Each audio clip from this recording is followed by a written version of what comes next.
All right, what's going on, guys? I'm just going to get right into this video today. This video, we are looking at leveling up in 2025. We are optimizing sleep to unleash our performance. If you're here watching this video, you're likely a real estate agent and you're already established in the business and you're selling lots of homes and maybe even have a team underneath you and you're wanting to unlock the next level of your performance. You know, when you're selling lots of homes, you're getting all these awards and accolades and praise. And while you're grateful and you feel blessed and appreciative to have all these, but deep down, you know that there is another gear, like another level to your success. And sleep could just be the key to unlocking that next peak level of performance, not just in your business, but in every area of your life. So we just have to ask ourselves, what does accessing this level of peak performance result in? Like, what does it look like to us? Whether it's closing more deals or making more money, making a positive impact on more people's lives. And if you run a team, you're helping more realtors accomplish the exact same goals, all while taking more vacations, having less stress, being fitter, healthier, and being able to enjoy life for longer and just being overall happier. And you're likely not watching this video to learn sales and marketing skills and learn how to sell more homes on the technical side of things. You already watched those videos and you already possess all of those skills and put them into practice. And maybe you've seen clips from sleep experts like Matt Walker on podcasts like Joe Roogan or Diary of a CEO, where he explains the effects of just missing a few hours of sleep can have on your mental performance. It gave people that missed out on a few hours of sleep the exact same cognitive capacity and memory as someone who blew a 0.05 on a breathalyzer test. And maybe that was enough to make you wonder, what could I do to possibly make the exact opposite outcome for myself? And that is what I'm here to show you today. So in this video, I'm going to show you how you can take all your social intelligence, your sales skills, your marketing, all your systems that you have in place with your business, and you're already using them, and be able to utilize them to their fullest potential by optimizing yourself, starting with your sleep. So if you're a busy realtor and you're managing lots of clients or you're helping other agents grow, or especially if you have kids, your sleep habits are almost guaranteed to be affecting you in the exact same way, having the performance similar to someone that's half cut. And the worst part is, it's without you even knowing it.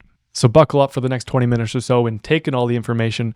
And at the end of this video, I'll give you a cheat sheet that you can use right away to drastically improve not only your sleep, but take your accomplishments in 2025 to a whole other level. All right, let's dive into this. All right, so we all know what that real estate lifestyle is like.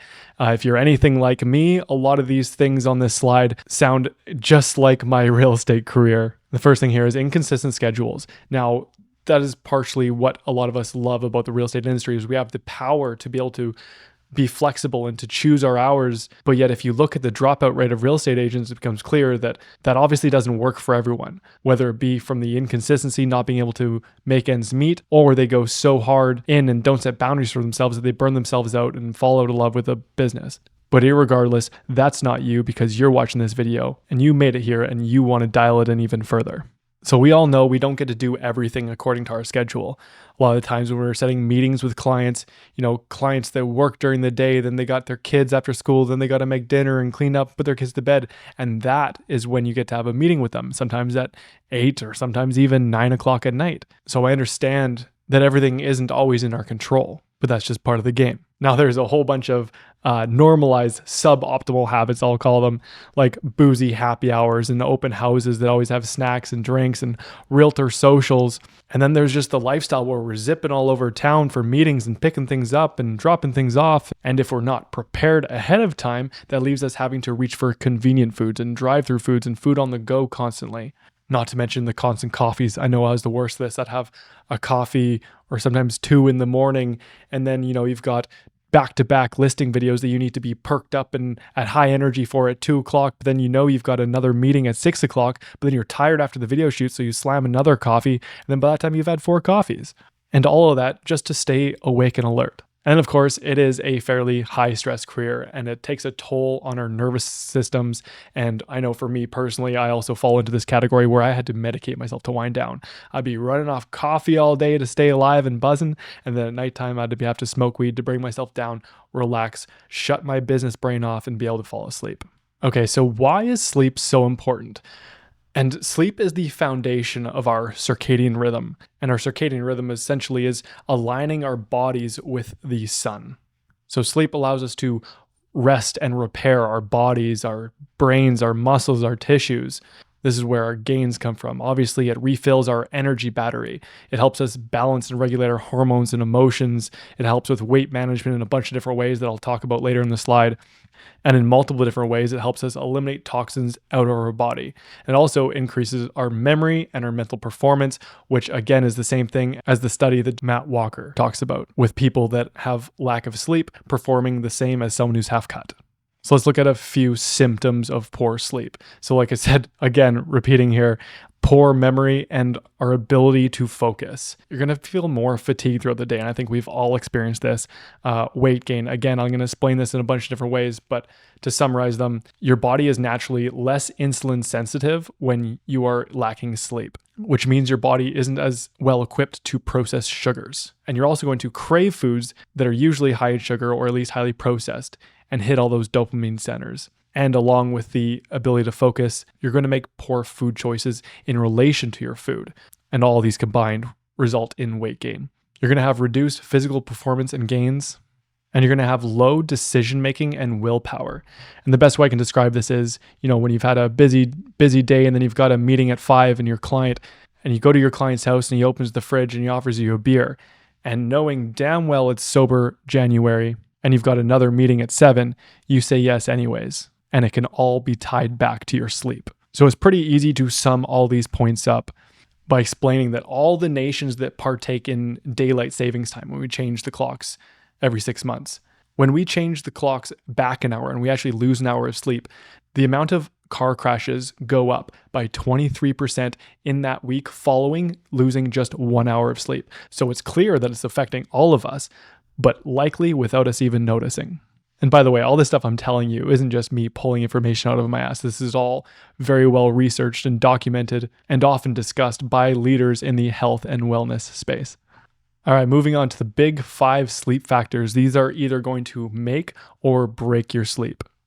So number 1, we got digestion. Number 2, we've got light and environment, which I think are one of the most important ones. We got your work, caffeine and stimulants.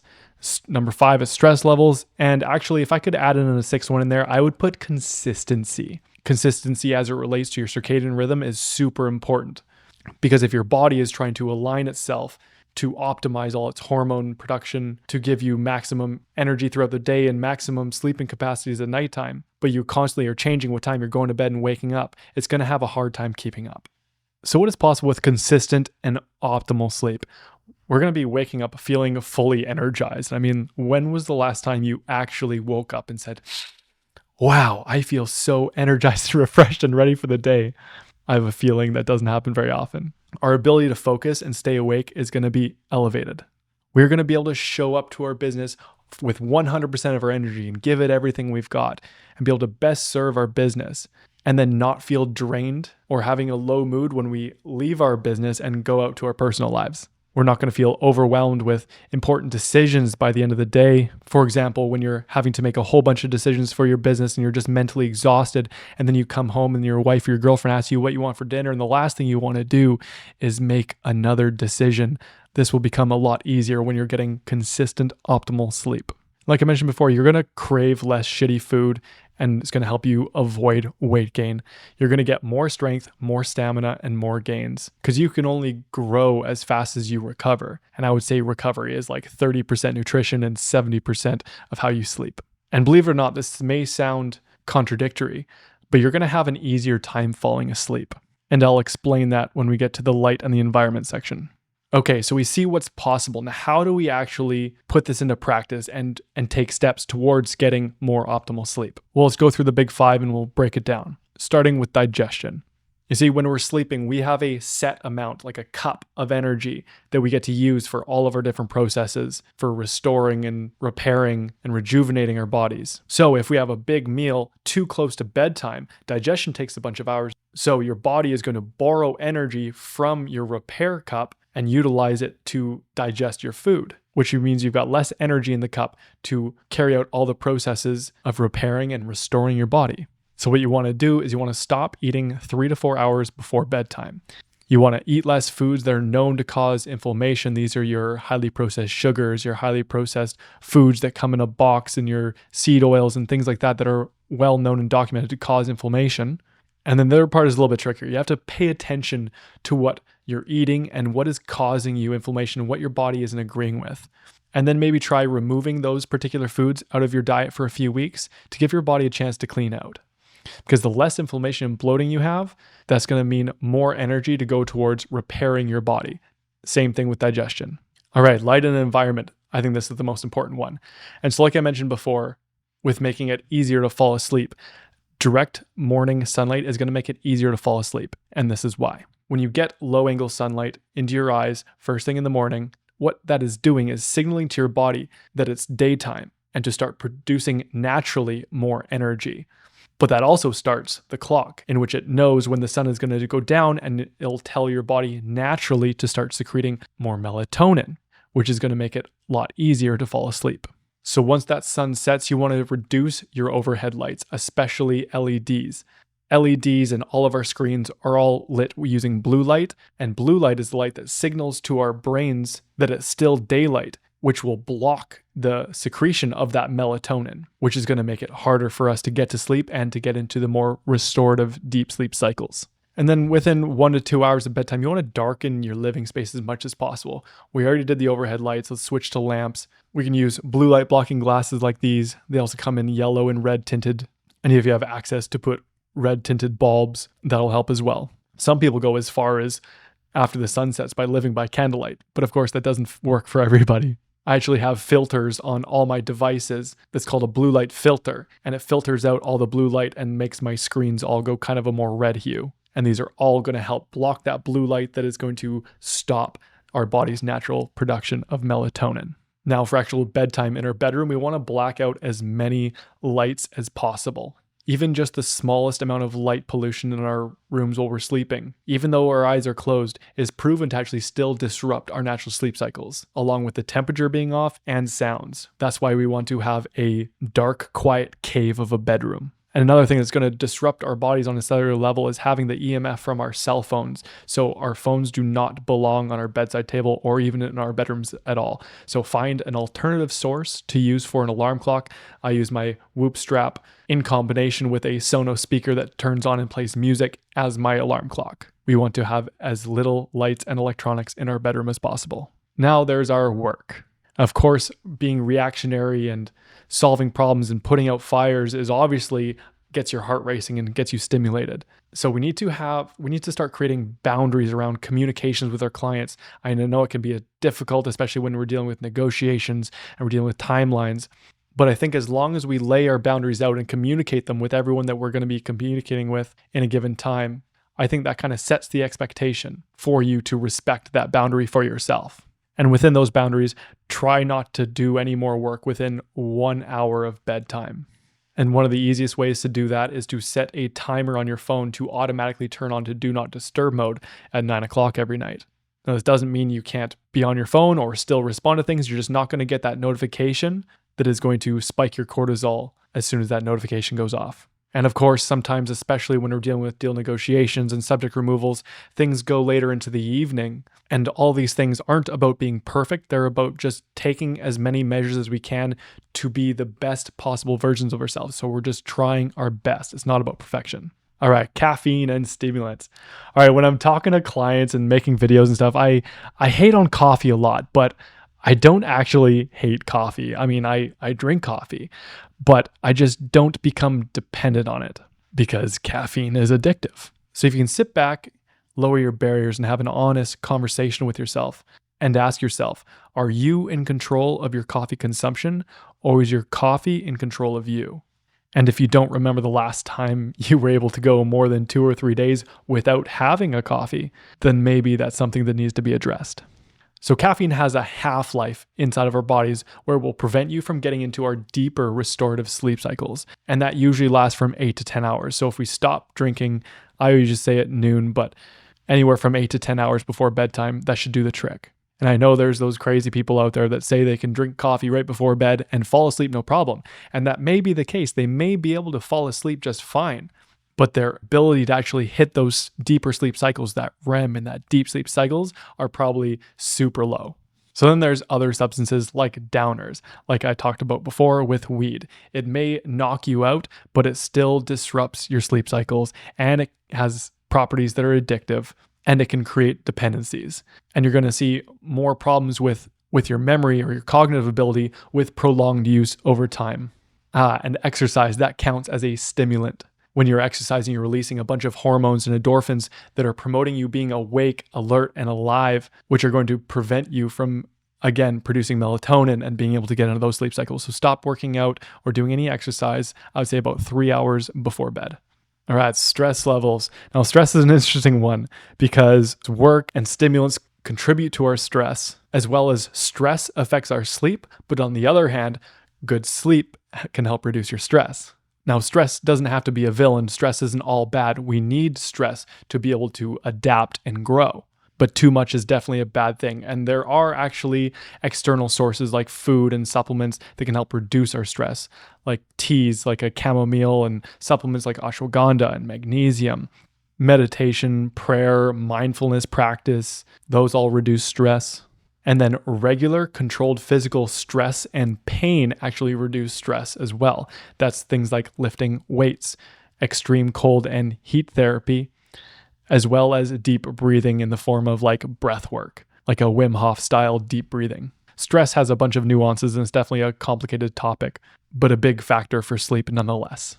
All right, so here's the cheat sheet. Feel free to take a screenshot of this. So follow this guideline to help you program your circadian rhythm to get the most sleep performance.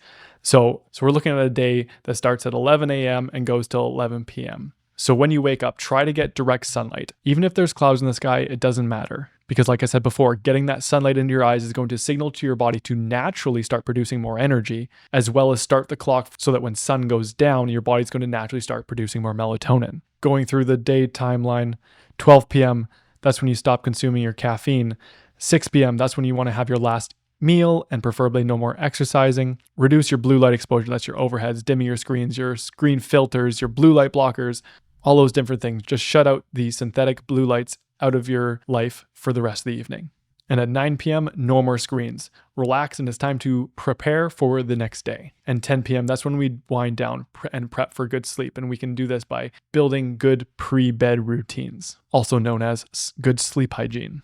And one last thing to add to the cheat sheet is I would highly recommend investing into yourself with a fitness tracker like the Whoop strap. And I'll put a link to a video right up here explaining why I use it. But not only does it track your sleep and your recovery, it can track almost everything you do throughout the day and see how those activities either positively or negatively affect your sleep and recovery score, making it a complete optimization tool, not just for your sleep, but for your entire life and performance. So if you just follow this framework and implement these tips into your daily battle plan, I can guarantee you'll have dramatic changes to your daily performance and energy. So at the end of the day, you can dial in your sleep all you want, but sleep is just one piece of the puzzle. This is the optimized body diagram within Agent Optimize, and you can see sleep at the top. And it is just one out of the 4 main pillars of an optimized body, along with nutrition, physical activity, and toxin reductions.